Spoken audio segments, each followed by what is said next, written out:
Did you know about the cosmic microwave background, CMB? It's the afterglow radiation from the Big Bang, and it fills the entire universe, making it the oldest light we can observe.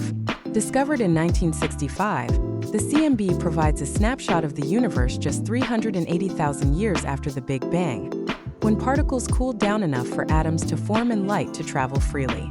The CMB's uniform temperature of about 2.7 Kelvin, minus 270.45 degrees Celsius or minus 454.81 degrees Fahrenheit, with slight variations gives us valuable information about the early universe's structure, composition, and evolution. These slight temperature differences were the seeds of all current structures in the universe, such as galaxies and galaxy clusters.